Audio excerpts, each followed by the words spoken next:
Le plus important, c'est l'esprit. L'esprit. Purifiez l'esprit. Purifiez votre perception.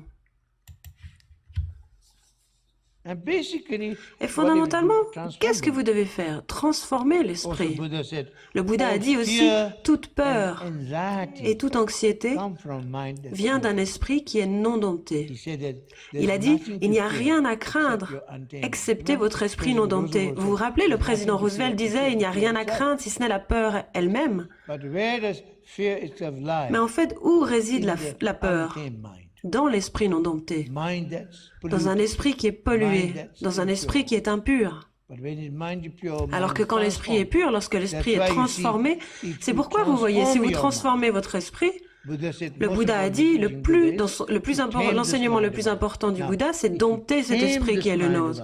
Si vous domptez cet esprit qui est le nôtre, si vous transformez cet esprit, alors qu'est-ce qui va se produire? Lorsque vous faites cela, qu'est-ce qui va se produire? Votre perception va être transformée. Et ce faisant, même les apparences et les circonstances vous apparaîtront différemment. Comme par exemple, l'un des plus anciens étudiants de Dudjom Rinpoche, qui était à ma conférence à New York, elle m'a envoyé un email à ce sujet et dans l'enseignement que j'ai partagé, je disais à chaque fois que la peur surgit, immédiatement transformer cette peur en prière. Et je le fais. À chaque fois qu'une peur, une anxiété surgit, immédiatement j'en fais une prière. Et lorsque vous en faites une prière, alors au lieu de vous inquiéter et d'être anxieux, et alors tout empire, si vous en faites une prière, alors vous faites quelque chose. Vous mettez votre foi en Dieu, vous mettez votre foi dans Bouddha entièrement. Que, de toute façon, Dieu et Bouddha, au final, c'est la même chose, si vous réalisez leur nature. Si vous ne réalisez pas leur nature, alors, si vous ne réalisez pas la nature de Dieu ou de Bouddha correctement, alors vous pouvez lui donner toutes sortes de noms, mais de toute façon, vous n'irez nulle part. Vous irez à la mauvaise adresse. Donc lorsque vous invoquez Dieu ou le Christ ou Bouddha, au cœur même de la peur, de l'anxiété, si vous invoquez, parfois même en plein milieu de votre jalousie, de votre colère, vous pouvez invoquer. Et définitivement, si vous invoquez les Bouddhas, ça tranche. Parfois, lorsque vous êtes en colère, c'est bien d'amener du désir. Si vous êtes en colère, si vous êtes vraiment très en colère, alors créez du désir dans votre esprit. Et ça tranchera votre colère. Parce que deux émotions négatives ne peuvent coexister. Donc, bon, ce serait encore mieux de créer de la dévotion. Au lieu de la colère, l'amour est bien mieux. Et vous pouvez trancher ainsi. Donc lorsque vous êtes en colère aussi, immédiatement, faites-en une prière. Et vous pouvez le trancher, vous pouvez transformer cet esprit, cette peur. Parce que vous voyez, en particulier pour moi, Guru Rinpoche est pour moi la personnification de tous les Bouddhas. Dans toutes les situations, quoi qu'il arrive, je l'invoque toujours. Et dès que je l'invoque, je ressens, vous savez, le Bouddha a dit, quiconque pense à moi, je suis en face de lui. Je lui accorderai bénédiction et transmission de pouvoir. Donc je sais qu'à chaque fois que vous invoquez, au milieu d'une crise, c'est vraiment extrêmement puissant. Vous pouvez vraiment immédiatement sentir la réponse. Il y a un changement lorsque vous formulez la prière.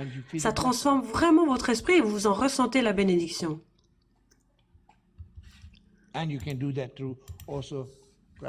Et vous pouvez aussi faire cela en pratiquant la compassion. Le plus important, c'est d'amener la nature de l'esprit. Ça, c'est le mieux.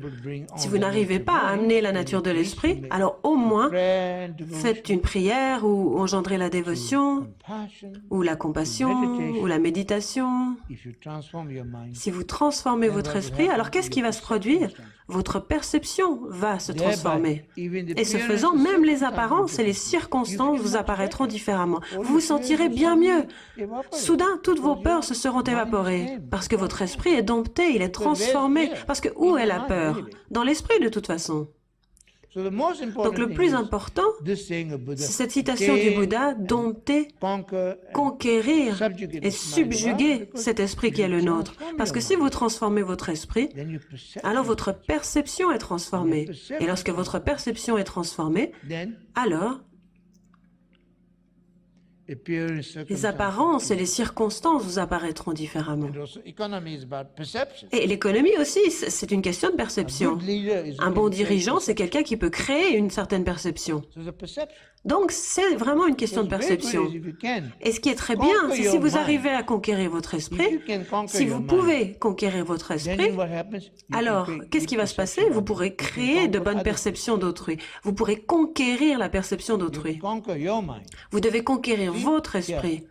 Vous voyez, si vous conquérez votre esprit, alors qu'est-ce qui va se passer? Eh bien, vos amis vous verront différemment. Si vous êtes sur le point de vous battre, conquérez votre perception. Et alors, vraiment, alors ils vont commencer à trembler en face. Vous savez, dans Karate Kid. Et comment il fait Karate Kid? Il accroche son manteau et il l'enlève. Il le réaccroche et il l'enlève. Vous savez, quand les anciens karatékas, ils lavaient les fenêtres. Donc c'est vraiment par des choses très simples comme ça. Disposer correctement votre verre, mettre les choses correctement. Pourquoi est-ce que c'est tellement important de s'attacher à ces petites choses? C'est parce que ces petites choses sont le préliminaire. Par exemple, quand vous nettoyez. C'est pourquoi nombre de maîtres, lorsqu'ils prévoient d'enseigner, un maître, il vous donnera d'abord un stylo. Ou bien vous donneront un objet assez horrible. Il vous le donnera et puis il vous dira, tiens, ça tu ne dois pas le perdre et c'est ta pratique. Et qu'est-ce qui va se passer? Vous allez le perdre, évidemment. C'est une question d'attention.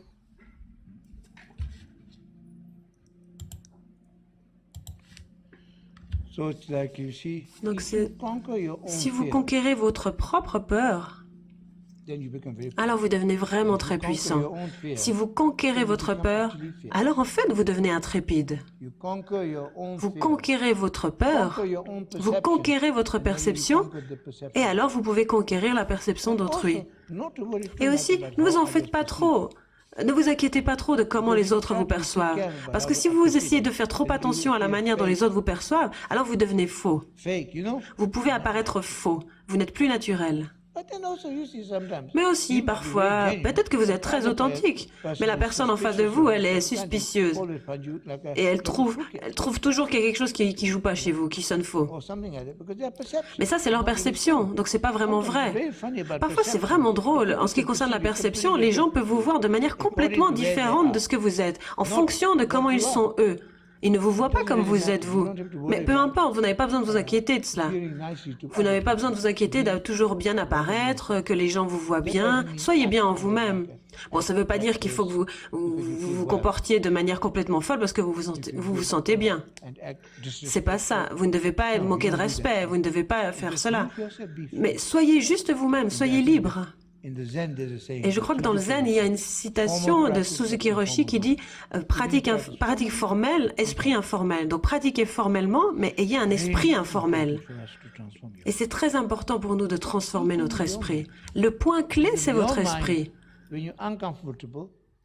Lorsque vous êtes mal à l'aise, c'est que votre esprit est mal à l'aise. Vous n'êtes pas bien avec vous-même. Et ça veut dire vous devez travailler sur vous-même. Ça n'a rien à voir avec l'environnement. Ça n'est que votre esprit. C'est votre esprit, vous devez travailler sur vous. Tout ce qui se produit est une indication, un reflet dans votre esprit. C'est pourquoi, surtout en face de votre maître, le maître est comme un miroir. Et il y a beaucoup de choses inconfortables qui s'élèvent. Parce que malheureusement, il ne ment pas. Le miroir ne ment pas.